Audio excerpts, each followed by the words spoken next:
It's necessary for me to give this press conference so that people in the States who are expecting me for this event or that event or were thinking of it, not to waste their time. I have no visa. I am banned, obviously, from the United States.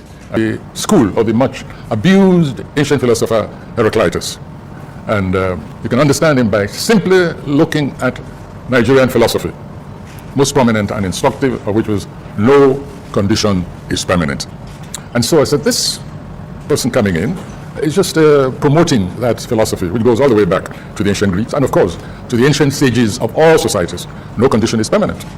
I predict that his first mission in office will be to prove it by withdrawing all permanent documents, all so-called permanent documents, especially the permanent residence card.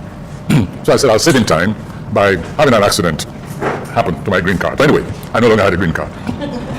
That's what matters. That's how I demoted myself by circumstances from a permanent resident to just another tourist business entry and departure.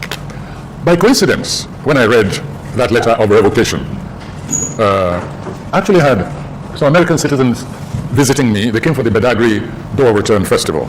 And even at the beginning I said, could it be that they're angry that I'm hosting their citizens just when they're reconsidering, or they've invited me? And then ultimately I made it clear I was also not going to apply for another date to bring in my passport.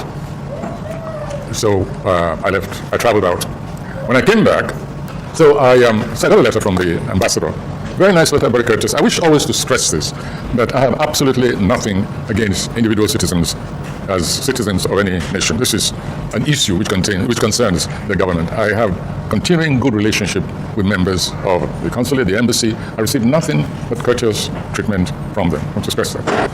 He spoke frankly, and I said, shall I be equally frank with you? I'm not interested. It has nothing to do with me personally.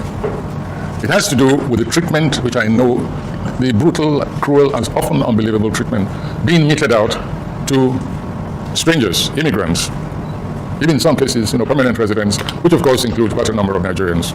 It's not about me. I'm not really interested in going back to the United States. I said, but a principle is involved. Human beings deserve to be treated decently wherever they are, wherever they drop their buckets, even places where they're just visiting briefly. I said, I'm sorry, I will not apply for a new date. So he sighed and said he was very sorry, but that meant that my visa would be revoked. I said, by all means, I'd be willing to receive the letter of revocation. Eventually, of course, the formal letter arrived.